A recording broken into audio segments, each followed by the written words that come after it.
இப்ப பிபி பேஷண்ட்க்கு நம்ம என்ன சொல்றோம், ஒரு 3 லிட்டர் தண்ணி எடுத்துக்கோங்க, அதுல ஒரு ஸ்பூன் சீரகம் போடுக்க, ஒரு ஸ்பூன் கொத்தமல்லி விதை போடுக்க, அதை பாயில் பண்ணி வச்சுக்கோங்க.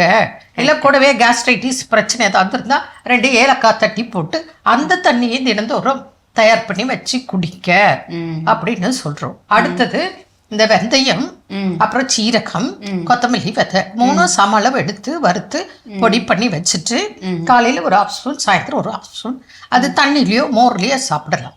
இப்போ மோர் ஜென்ரலா குடிக்கலாம், ஆனா உப்பு போடாம குடிக்க. இன்னைக்கு இப்போ நிறைய கம்பெனில போய் ஒர்க் பண்றாங்க.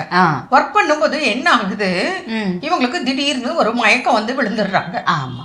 அப்போ செக் பண்ணும்போது ஃபர்ஸ்ட் போன உடனே டாக்டர் என்ன பாக்குறாங்க, பிபி பாக்குறாங்க. அது 180 200க்கு மேல காமிக்குது. உடனே பிளட் டெஸ்ட் எடுக்கிறாங்க. அப்ப உடனே பார்த்தா அங்க யூரியா கிரியேட்டின் எல்லாம் அதிகம். கரெக்ட். நம்ம கூட நம்ம சொந்தக்கார போல, நம்ம ஃபேமிலி போல, நம்ம ஒர்க் பண்ற இடத்துல இருந்து யாரோ எமர்ஜென்சி கூட்டு போய் ஹாஸ்பிட்டலுக்கு ஃபர்ஸ்ட் எய்ட் பண்ணலாம்னு கூட்டு போயிருக்காங்க. ஆனா மனித நிலை எப்படி இருக்குன்னா, இம்மிடியேட் அட்மிட் பண்ணி இம்மிடியேட்டா டயாலிசிஸ் பண்ணாதான் உயிரை காப்பாற்ற முடியுன்ற நிலைக்கு இந்த ஹைப்பர் டென்ஷன் தள்ளப்படுகிறது.